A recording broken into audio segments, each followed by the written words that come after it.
Olá, tudo bem? Aqui é o Pedro Barros, diretamente do Congresso Europeu de Cardiologia 2024 em Londres, para a nossa cobertura MEDIQ. Tenho o prazer de estar aqui com o Dr. Renato Lopes, líder global da área de anticoagulação na fibrilação atrial e que foi um dos líderes do projeto OCEANIC-EIF, estudo que foi interrompido precocemente e que testou uma nova classe de anticoagulantes. Antes da gente entrar no resultado do estudo, Renato, queria que você falasse um pouco sobre essa nova classe, que obviamente traz aí uma informação muito importante agora, mas tem várias respostas ainda para serem adressadas. Sem dúvida, Pedro. Então, na verdade, existe uma animação muito grande com essa classe de anticoagulantes novos chamados inibidores do fator 11 ativado. Se nós tivemos estamos ainda vivendo a era dos inibidores do fator 10 ativado, que já é o padrão hoje de tratamento, mas ainda causa sangramento, como todo anticoagulante.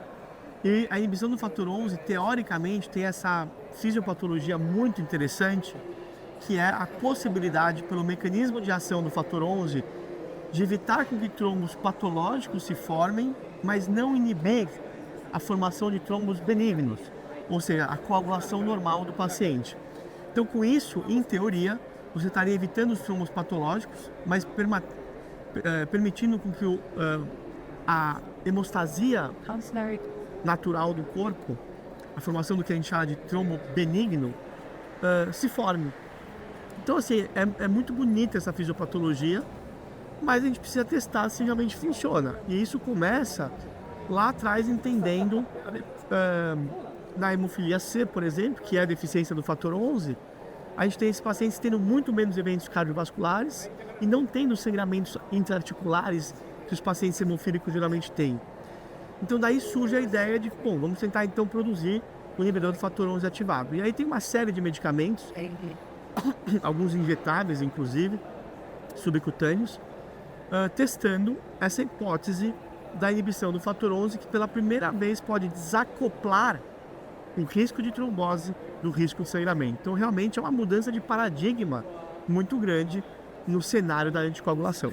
O objetivo seria chegar naquilo que você fala da sweet spot, né? Chegar ali onde você consegue controlar bem o risco isquêmico sem pagar o preço do sangramento. Correto. Mas isso é muito bonito na teoria, mas precisa ser provado na prática. E os estudos iniciais, o que eles mostravam só é que ele realmente sangra pouco, mas não tinha um poder suficiente para avaliar em relação ao risco tromboembólico. Correto. No caso do Oceanic, qual foi a comparação que ele fez? E nesse cenário, obviamente, agora tem que se comparar com o DOAC, né? Qual foi o DOAC que foi escolhido e quais foram os principais achados? Então, no OCEANIC-EIF a gente tentou randomizar 18 mil pacientes, era um estudo grande, potencialmente até indo mais de 18 mil pacientes. A ideia era a gente realmente randomizar para o asundexian, que é esse inibidor do fator 11 ativado, na dose de 50 miligramas uma vez por dia.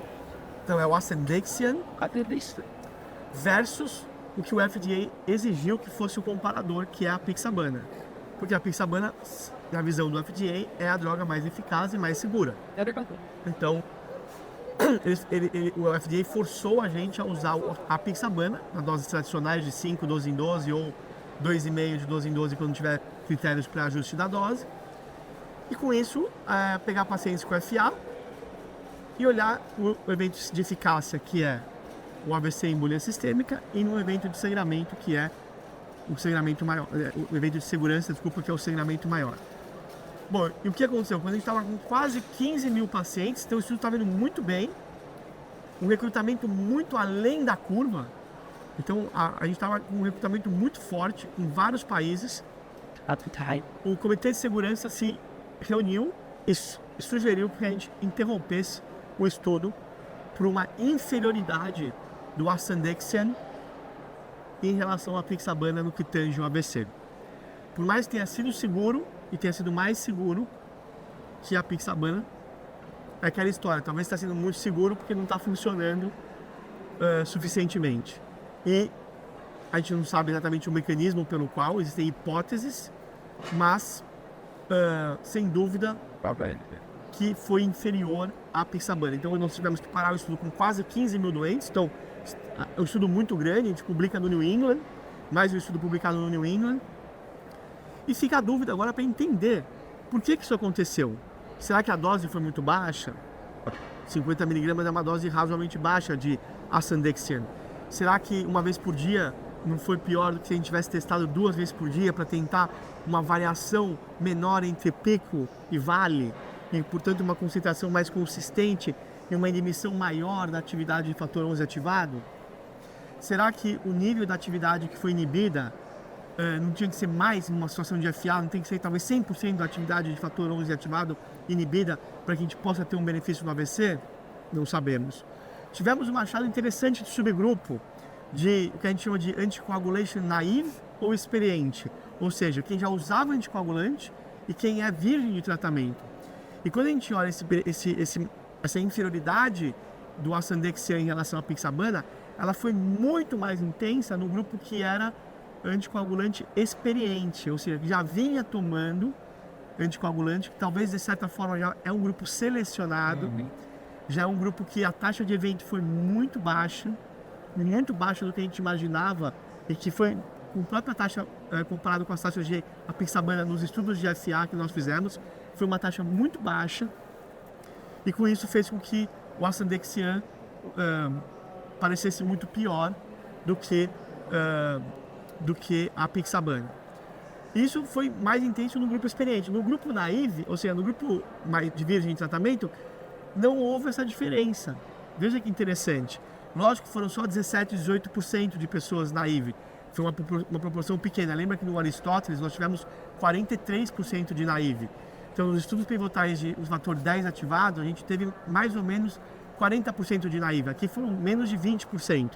Mas foi um subgrupo que teve uma interação significativa de efeito de tratamento, mostrando que esse malefício foi mais presente, obviamente, no grupo experiente. Mas, lógico, tem que tomar muito cuidado, porque é uma análise subgrupo, particularmente de um estudo negativo, ou nesse caso é negativo, não é neutro, um estudo negativo, e que foi terminado precocemente. Então, mesmo sendo uma significância estatística de interação, a gente tem que tomar muito cuidado, mas abre mais uma potencial hipótese para os achados desse estudo. Então, nesta dose, o asundexian não tem um futuro, e agora existem discussões em andamento se a gente vai fazer outro estudo com outras doses.